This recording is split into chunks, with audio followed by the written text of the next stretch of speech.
వాడై ఉండాలి. ఈ నియమాలు ఆయనకి తెలిసినటువంటి వాట. సంగీత శిల్ప నృత్యాది విద్యల యందు ఆరితేరినటువంటి వాట. అవన్నీ ఆయనకి తెలుసుట. అన్నిటికన్నా ఆరోహే వినయే చైవ యుక్తో వారణవాజివాన్, లొంగనటువంటి గుర్రాల్ని ఏనుగుల్ని కూడా లొంగదీసి వాటి మీదకెక్కి స్వారీ చేయగలిగినటువంటి శక్తి ఉన్నవాట. ధనుర్వేద విదాం శ్రేష్టో లోకే అతిరథ సమ్మత అభియాత ప్రహర్తాచ సేనానయ విశారద. ప్రపంచంలో అతిరథులైనటువంటి వాళ్ళు ఎంత కొద్దిమందో ఉంటారు. అటువంటి వాళ్లలో శ్రేష్ఠుడైనటువంటి వాడు రాముడు. ఇన్ని అస్త్రాలున్నా, ఇన్ని శస్త్రాలున్నా, ఇంత ధనుర్విద్య తెలిసినా నిష్కారణంగా ఎన్నడూ ఒక బాణప్రయోగం చెయ్యనివాడు. ఎప్పుడూ అవతల వారి ఉపకారాన్ని స్మరించి ఓర్పుతో ఉండగలిగినటువంటి వాడు. ఇన్ని గుణములున్నాయా రాముడి దగ్గర. అందుకే రాముడంటే అందరికీ ఎంత సంతోషమో, అందరినీ సంతోషింపచేయగలిగినటువంటి గుణములతో ప్రకాశించేటటువంటి స్వరూపం ఉన్నవాడు కనుక తన కుమారుణ్ణి చూసుకుని రాముడు దశరథ మహారాజు గారు మరింత ప్రీతి పొందుతట. నలుగురిని ప్రేమించిన గుణములు అధికముగా ఉండడం చేత రాముడంటే దశరథ మహారాజు గారికి మరింత ప్రీతిటే. ఇంత ప్రీతి కలిగినటువంటి దశరథ మహారాజు గారు ఒకసారి మంత్రుల్ని, ఇతర రాజుల్ని, ప్రభుత్వోద్యోగుల్ని, జానపదుల్ని, అయోధ్యాపట్టణ వాసుల్ని, కోసల దేశంలో ఉన్నటువంటి ప్రధానమైన వ్యక్తుల్ని అందరినీ పిలిచి పెద్ద సమావేశం ఏర్పాటు చేశారు. వృద్ధుడైపోయాడు మహానుభావుడు. మహా తేజస్సుతో వచ్చి సింహాసనం మీద కూర్చున్నాడు. ఆయన వచ్చి కూర్చునే వరకు లేచి నిలబడి ఎవరెవరికి ఏ ఏ ఆసనముల యందు కూర్చోవాలో ఆయా ఆసనములందు ఉచిత రీతిలో అందరూ కూర్చున్నారట.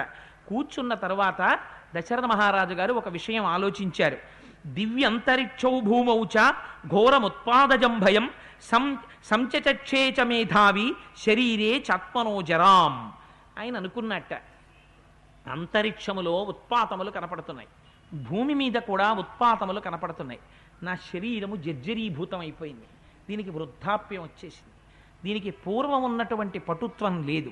కనపడుతున్నటువంటి ఉత్పాతములను బట్టి తోకచుక్కలు మొదలైనవి కనపడుతున్నాయి కాబట్టి ఘోరమైనటువంటి ఉపద్రవం ముంచుకొస్తోంది. బహుశः నేను శరీరం విడిచిపెట్టేయవలసినటువంటి సమయం దగ్గరికి వచ్చేస్తోంది.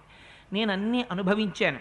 కానీ నాకు ప్రియాతి ప్రియమైనటువంటి కుమారుడు, సకల గుణాభిరాముడు అటువంటి వాడు కనుక ఆ రామచంద్రమూర్తికి తొందరగా యవ్వరాజ్య పట్టాభిషేకం చేసేస్తే నా ప్రజలందరూ క్షేమంగా ఉంటారు.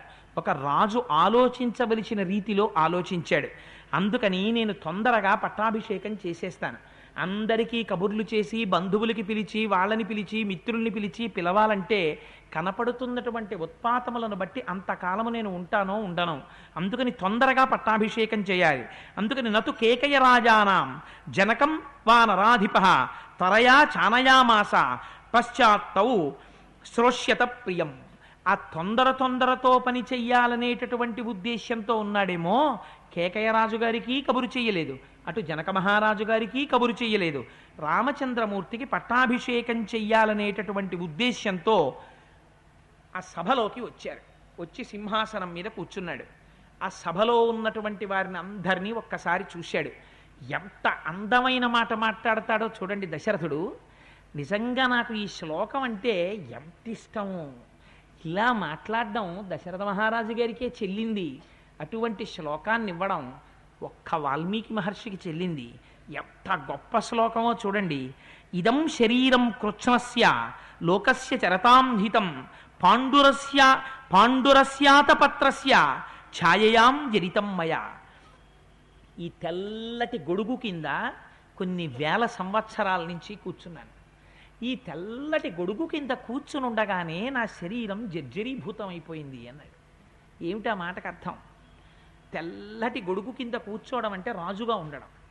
ఈ తెల్లటి గొడుగు కింద కూర్చోవడంలో, రాజుగా ఉండడంలో, రాజ్య పరిపాలన చెయ్యడంలో, నేను రాజుని అని భోగాలు అనుభవించడంలో, సంతోషంగా కాలం గడిపేయడంలో నాకు తెలియలేదు.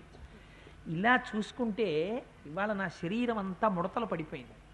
ఈ శరీరంలో పూర్వమున్న పటుత్వం లేదు అని తెలుసుకున్నాను. ఈ శరీరం జర్జరీభూతమైంది. ఎక్కడ? ఈ తెల్లగొడుగు కింద. ఇది టైము తెలియనివ్వల. భోగం ఉన్నన్నాళ్ళు, ఒంట్లో ఓపిక ఉన్నన్నాళ్ళు, ఇంట్లో డబ్బు ఉన్నన్నాళ్ళు, అందినంత ఆనందం అనుభవించగలిగిన ఆరోగ్యం ఉన్నన్నాళ్ళు గడిచిపోతున్న సమయం తెలియదు. అందుకని వీటన్నింటికీ కారణం ఏమిటి? అదిగో పైనున్న శ్వేతఛత్రం, దాని కింద జీర్ణమైపోయింది ఈ శరీరం. ప్రాప్యవర్ష సహస్రాణి బహూన్యాయుంషీ జీవత జీర్ణాస్యాస్య శరీరస్య విశ్రాంతిమభిరోచమే.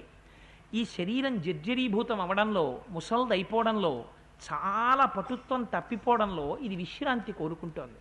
నేను కొంతకాలం విశ్రాంతి తీసుకోవాలని అనుకుంటున్నాను.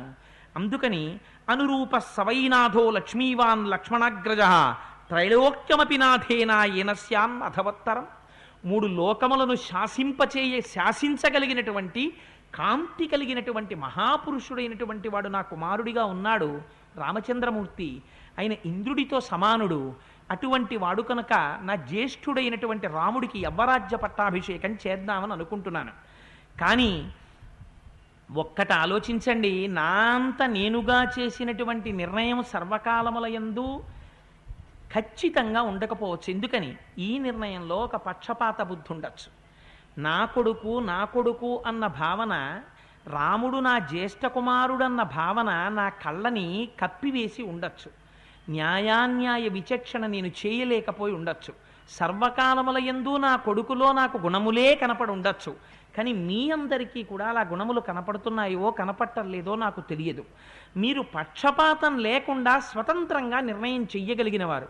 నా తర్వాత ఉత్తరాధికారిగా ఈ సింహాసనం మీద కూర్చునేవాడు ఈ రాజ్యాన్ని ధర్మబద్ధంగా పాలించాలి, ఇంద్రియములకు లొంగనివాడై ఉండాలి, రాజ్యములో ఉన్న ప్రజల్ని తన బిడ్డలలా చూసుకో